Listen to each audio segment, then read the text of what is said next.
오늘 말씀의 제목을 따라해 보시기 바랍니다. 하나님 앞에 벌거벗은 발로 섭시다. 한 번만 더 따라해 보겠습니다. 하나님 앞에 벌거벗은 발로 섭시다. 네, 감사합니다. 제가 우리 안락교회에 와서 느낀 것이 여러 가지 많은데 좀 가장 특이라기보다도 가장 인상적인 것 중에 하나가 무엇이 있었냐면요, 우리 교회 분들이 승부욕이 참 강하신 것 같아요. 네. 저는 우리 어른 집사님들, 권사님들, 장로님들의 이야기인 줄 알았는데요, 얼마 전에 저희 포스 청년들이 수련회 겨울 수양회 시간을 가졌습니다. 저희가 조를 2개로 나눠서 미션을 수행했는데요, 깜짝 놀랐습니다. 네, 청년들의 승부욕이 그렇게 대단한지. 네. 무슨 영화 찍는 줄 알았어요. 우리가 이제 길거리에서 이렇게 선교지 탐방하는 미션을 했는데요. 네, 아마 카메라가 있었으면 웬만한 영화 못지않은 스펙타클한 저희 미션 수행 과정이 있었거든요. 승부욕이 정말 강하더라고요. 물론 이제 저희는 교회 안에서 수련회를 하기 위한, 저희들 안에 신앙적인 어떤 동기를 부여시키기 위한 의미에서의 좋은 즐거움을 바탕으로 한 경쟁이었습니다. 그런데 사실 저희가 이런 경쟁이라는 단어가 저희들의 삶에서 되게 가까이 느껴질 때가 많이 있는 것 같습니다. 어제 청년부 설교 때도 우리 청년들에게 얘기를 한 거지만, 저희는 늘 경쟁이라는 그 구도에서 삶을 살아가고 있지 않습니까? 이 교회 밖에서는 경쟁이라는 단어가 없이는 삶이 설명되지 않을 만큼 경쟁은 사실 우리에게 늘 가까이 있는 단어입니다. 사실 세상을 살아감에도 수많은 경쟁 속에 살아가는 것이 저희들의 삶입니다. 근데 사실은 세상과는 다른 기준이어야 할 교회 안에서도 우리는 그러한 상황에 놓일 때가 종종 있는 것 같기도 합니다. 제가 방금 전 청년들의 이야기도 했지만, 교회 안에서 체육대회를 한다거나 노회 안에서 체육대회를 하게 되면은 사실 과도한 경쟁심 때문에 벌어지는, 때로는 눈살을 찌푸리게 하는 일들이 보여지기도 하고요. 저렇게까지 해서 이겨야 되나라는 생각이 들 법한 행동을 보이는 것들도 볼 수 있습니다. 저희가 이러한 경쟁의 상황 속에서 놓여 있을 때에 누군가의 경쟁한다는 것은 내가 누군가보다 앞서 나가야 된다는 말이잖아요. 그래서 사실은 누군가와의 늘 경쟁 속에서 우리는 누군가를 이겨내야지만이 내가 승리를 할 수 있는 구도에서 자유로울 수가 없습니다. 저희가 이러한 경쟁 상황 속에 놓이다 보면은요, 때로는 그 상황을 놓고 기도하는 일들이 벌어지게 되는 것 같아요. 우리가 간단하게 예를 들자면, 과거에 노회 체육대회를 마쳤는데 이긴 교회가 그렇게 얘기하는 걸 들은 적이 있습니다. 그렇게 얘기를 하더라고요. 하나님의 은혜와 인도하심으로 저희 교회가 승리했습니다 라는 얘기를 들었습니다. 그러면은 교회 안에서 한 형제자매로 우리는 모여 있는데, 승리한 교회는 하나님의 인도하심이 있었던 교회고 패배한 교회는 하나님의 인도하심이 없었던 교회인가? 라는 질문이 생기게 되는 겁니다. 주 안에서 한 몸 된 공동체 안에서 있을 때에도 저희는 때로는 경쟁할 때가 있습니다. 그럴 때 우리들은 그런 기도를 종종 할 때가 있습니다. 하나님, 내 편이 되어 주시옵소서. 하나님, 내 편에 서서 내 기도를 들어주시옵소서 라는 1차원적인 기도를 드릴 때가 종종 있지 않은가 생각을 해봅니다. 어떻습니까? 이러한 기도를 들어보실 때에 과연 이러한 기도가 어떤 의미가 있는지 고민해 보셨습니까? 사람이 성숙해 간다는 것은 여러 가지 의미가 있을 수 있습니다. 제가 생각했을 때 성숙의 척도 중에 중요한 것 중에 하나는 다양한 상황 속에서 좀 더 폭넓은 관점을 볼 줄 아는 것이 성숙의 척도가 될 수 있지 않을까라는 생각을 합니다.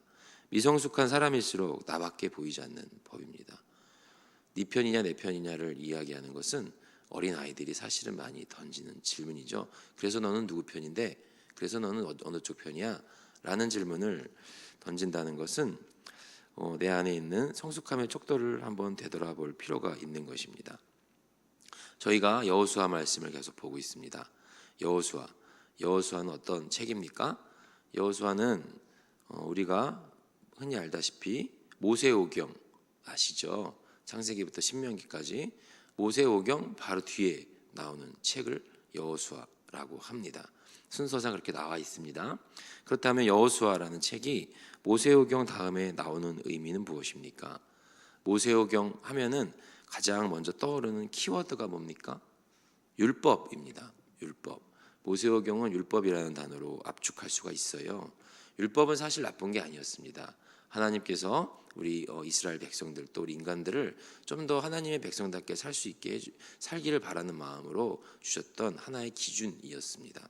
기준 없이 살아갔던 노예로 살아갔던 이스라엘 백성들에게 하나님과의 관계 속에서 좀 더 하나님의 뜻대로 하나님의 방식대로 살 수 있는 기준들을 마련해 준 것이었어요. 그 속에는 사실 하나님의 사랑이 담겨 있던 거였죠. 그렇지만 그 율법을 왜곡시켰던 것은 인간들이었습니다. 우리 안에 있는 죄성 때문에 율법은 왜곡되기 시작했죠. 신앙이라는 것이 그런 것 같습니다. 하나님께서 저에게 주신 것이 다 선하고 다 좋은 것들인데 그런 것들을 왜곡시키는 것은 사실 저희들의 마음이죠. 모세오경, 율법이라는 단어로 압축할 수 있습니다. 율법이라는 단어를 히브리어로 토라라고 합니다. 들어보셨나요? 토라? 토라를 율법이라고 보통 얘기를 합니다. 그럼 이 토라의 뜻이 무엇일까요? 토라의 뜻이 여러 가지가 있을 수 있겠지만 길잡이라고 설명을 하는 교수님들이 계십니다. 토라는 길잡이다. 제가 좀 전에 말씀드렸던 맥락과 비슷합니다. 이스라엘 백성들이 좀 더 하나님의 백성답게 살 수 있는 길잡이를 마련해 주었다는 겁니다. 자, 토라를 길잡이라고 봤을 때 모세오경 이후에 여호수아가 등장한다는 겁니다. 자, 이스라엘이라는 뜻에 대한 해석도 여러 가지 있을 수 있는데 이스라엘이라는 뜻이 이렇게 해석하시는 분들이 계세요. 이스라라는 뜻은 똑바로 가다라는 뜻이래요. 이스라. 그리고 엘은 뭡니까? 하나님이라는 뜻이죠. 이스라엘. 그럼 무슨 말입니까? 하나님께 똑바로 가다라는 뜻일 수 있는 거예요. 이스라엘이라는 뜻은 하나님께 똑바로 가는 사람들이라는 뜻입니다. 그런데 어떻게 가야 할지를 몰라요. 하나님께 똑바로 가는 길이 뭔지 모릅니다. 그래서 하나님께 주신 것이 뭐라고요? 토라라는 겁니다. 길잡이, 똑바로 가는 그 길을 밝혀주는 율법이라는 거죠. 여호수아 1장 8절에 보면 그런 말씀이 있습니다. 이 율법책을 늘 묵상하면서 입에서 떠나지 말게 하며 주야로 묵상하며 지켜 행하라. 그리하면 내 길이 평탄하게 될 것이다 라는 의미의 말씀입니다. 모세오경, 토라, 길잡이 다음에 여호수아가 시작이 되는데 여호수아 1장 8절에서 이 율법책을 묵상하면서 입에서 떠나지 말게 하라. 그래야만 내 길이 평탄할 것이다 라는 말씀이 등장한다는 거예요.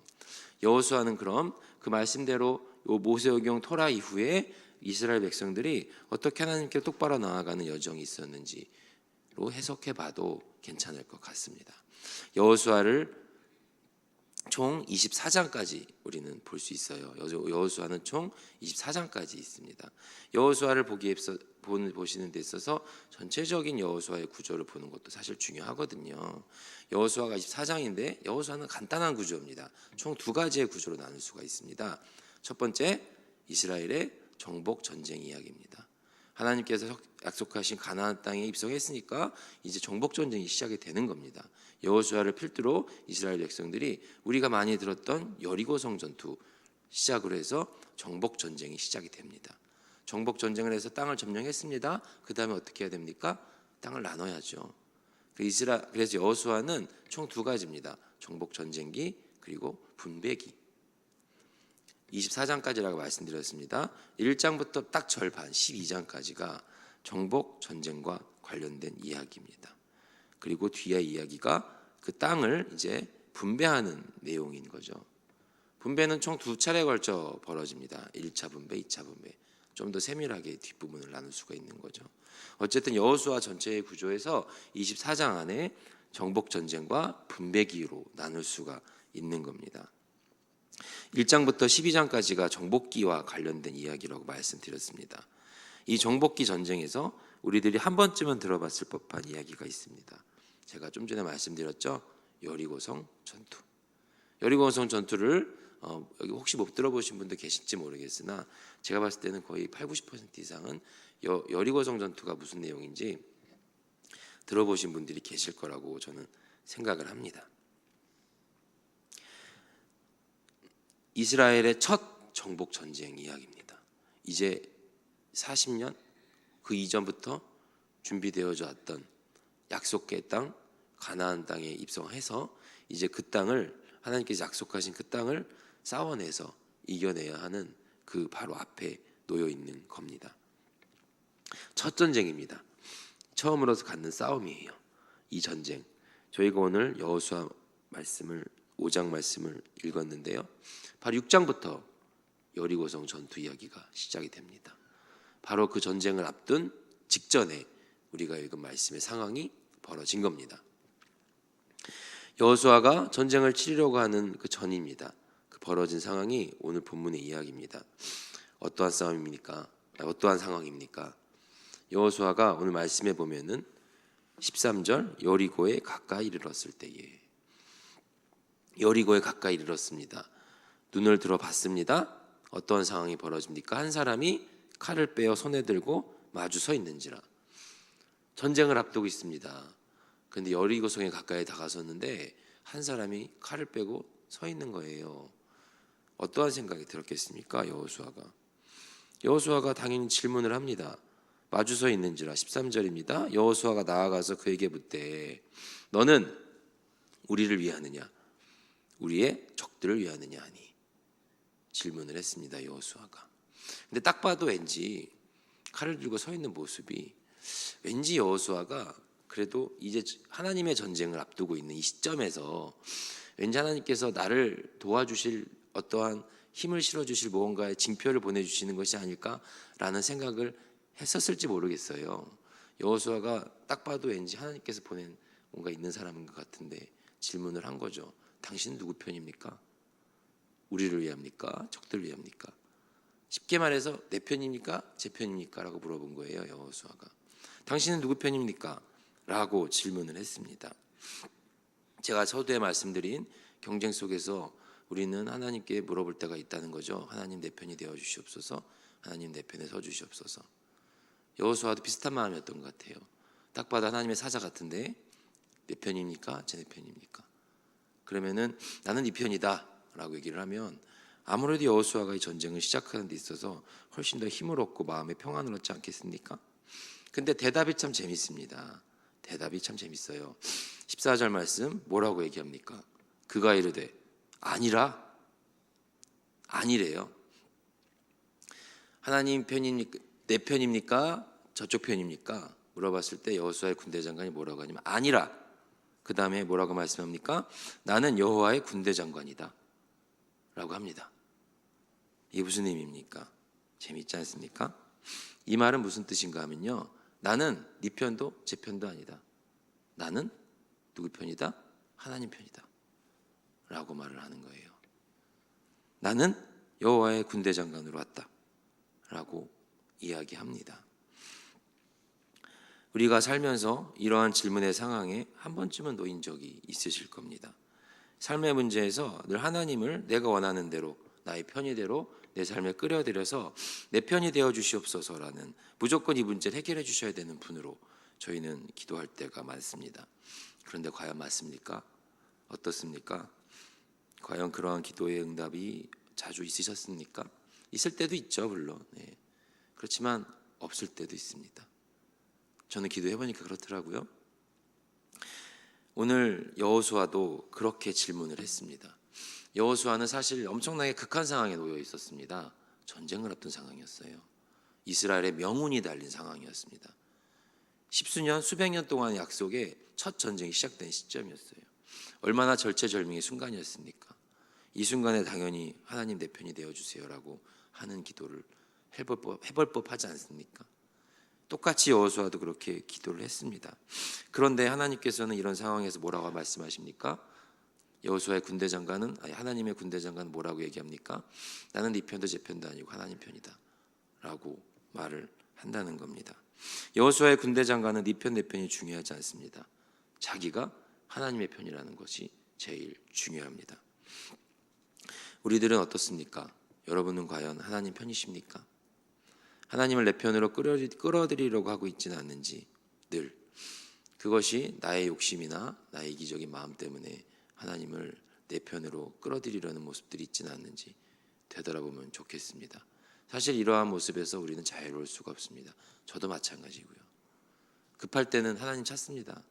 하나님 도와주세요 라고 기도할 때가 있죠. 그런데 그 중심에 과연 나는 하나님 편에서 기도하고 있는가 라는 질문을 던져볼 필요가 있는 것입니다. 하나님의 관심은 누구 편이냐가 아니라 과연 너는 내 편이냐 라는 것이거든요. 그리고 여호수아에게 이야기합니다. 너도 하나님 편에 서라. 하나님 편에 서라 라는 징표가 뭡니까? 내 발에서 무엇을 벗으라?